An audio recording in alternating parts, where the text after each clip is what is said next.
ladies and gentlemen, and welcome to McGill's BIE Network. I'm Amelia Morgan. And I'm David Onsel. Tonight, February 13, McGill Martlets were up against Laval University.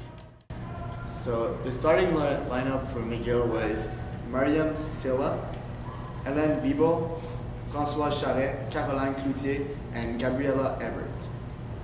Coming into this game, the Martlets had won 14 games and were only defeated 3 times.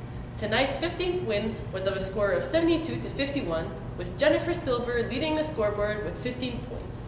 Here's a recap of tonight's game. McGill started off with a bang, hitting multiple three-pointers right off the bat.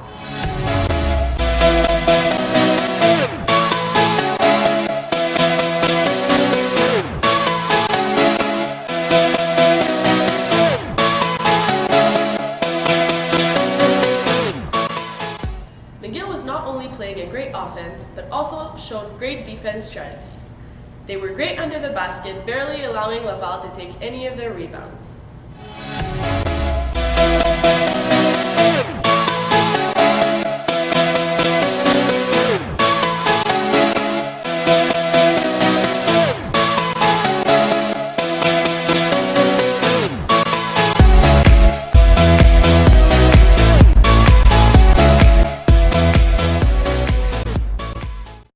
At the end of the first quarter, McGill had the lead with 23 points against 14 for Laval. In the second quarter, McGill scored an additional 10 baskets while Laval scored 11 baskets. With this, the first half ended with a score of 33-25 for McGill. This is one of many defensive rebounds McGill gets, and they show off great transitioning skills.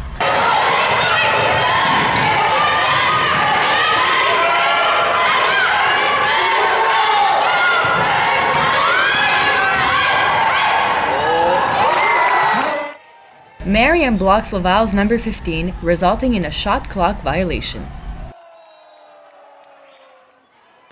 At the 4-minute mark, Laval's coach calls a 2-minute timeout, which demonstrates Laval's fear towards McGill's head start.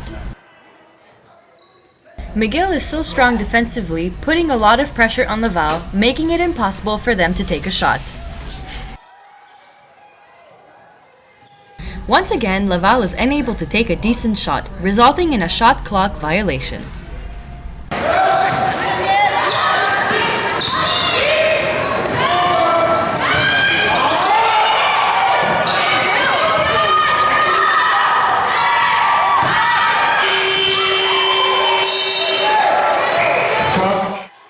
In the second quarter, McGill struggles to keep the ball, making them less effective offensively.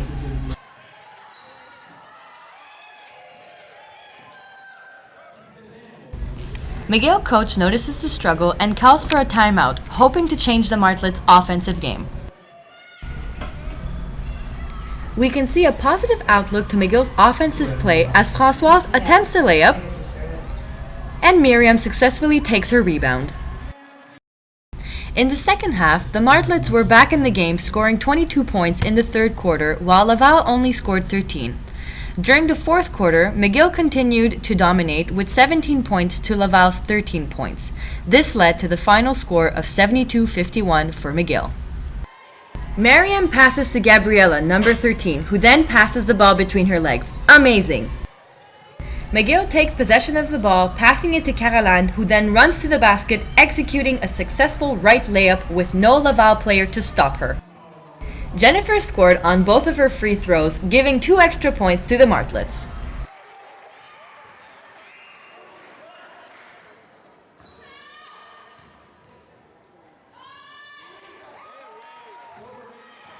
Mariam gets pushed around but still manages to get it in after the ref calls a foul.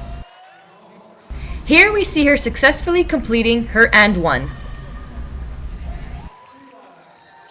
Martlets had great teamwork as Françoise and Mariam recover the ball for McGill. Ever since Françoise came back, it seems like the Martlets have improved their offensive plays a lot. Yes, I do agree, Amelia. On this, here's a segment of Françoise being interviewed by our reporter, Laura Campbell. So we're with Françoise, who played an amazing game today. We recently found out that you just came back to play because you were recently injured. And the offensive game today was amazing tonight, and I think that it's because of a big impact that you're imposing game. How do you think you're doing it? Like, how do you think you're actually playing that you're putting all of this offensive game? Well, first, thank you. But then I would say it's not only me, it's all the girls. Like, but I think my goal is to lead the team offensively. So yes, I'm going to start the offense maybe where we're going to score from, inside, outside, depending on the personnel and everything. But I think like overall today, not just me, but the energy was just great. So that's why we did well offensively. Definitely. Yeah, we noticed as well that you were giving a lot of cues to the girl. You were throwing your hands a bit here and there, you know, receiving the ball and really looking up. So, I mean, that obviously is a great gameplay for you because it worked. I'm trying to communicate as much as possible. I know my coach wants me to communicate more. Sometimes it's just a little hard, like with the flow of the pace and everything. But yeah, that's basically my role, like to point out like where people should be, like whatever.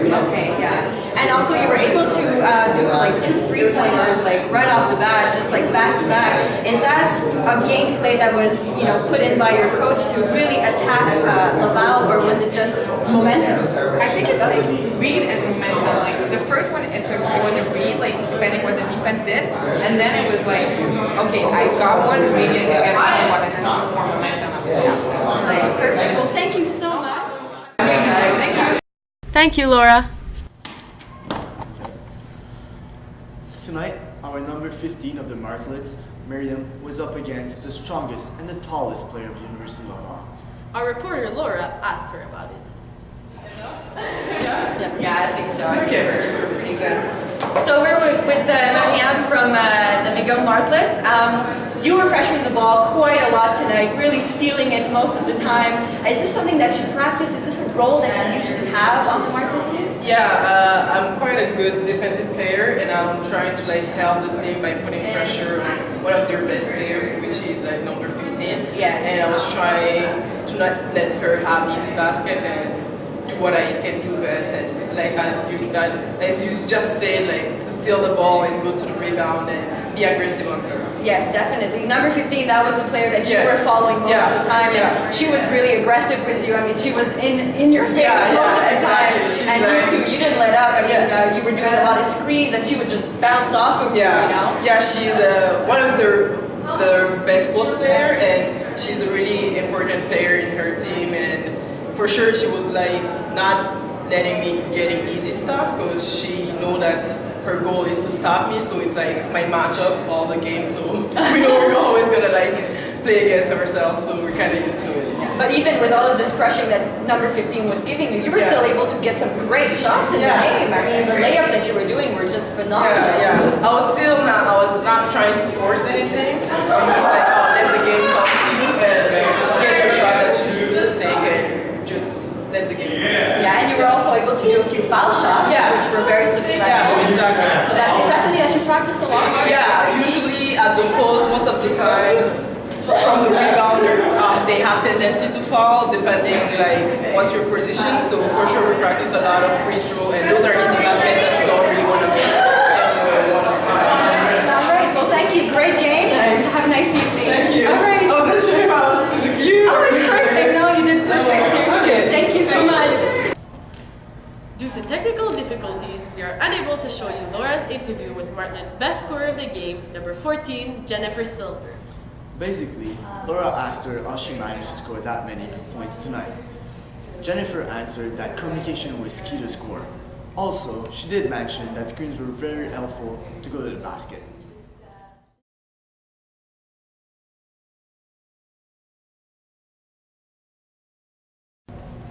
There is one thing that we noticed the Martlets should perhaps work on, and this is consistency. They started the game off pretty well with 23 points in the first quarter. However, they seem to have lost momentum in the second quarter, scoring only 10 points. In fact, the coach seemed to notice that as well.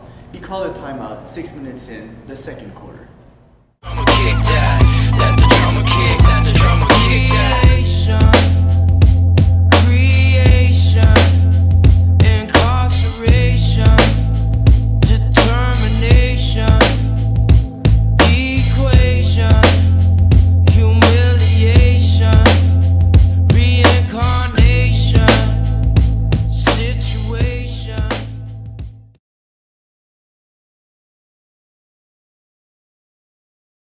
Right, I'm gonna go get a soda, okay?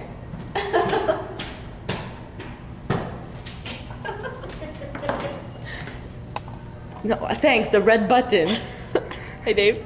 Pushing on my button, baby. Keep them spelling, keep saying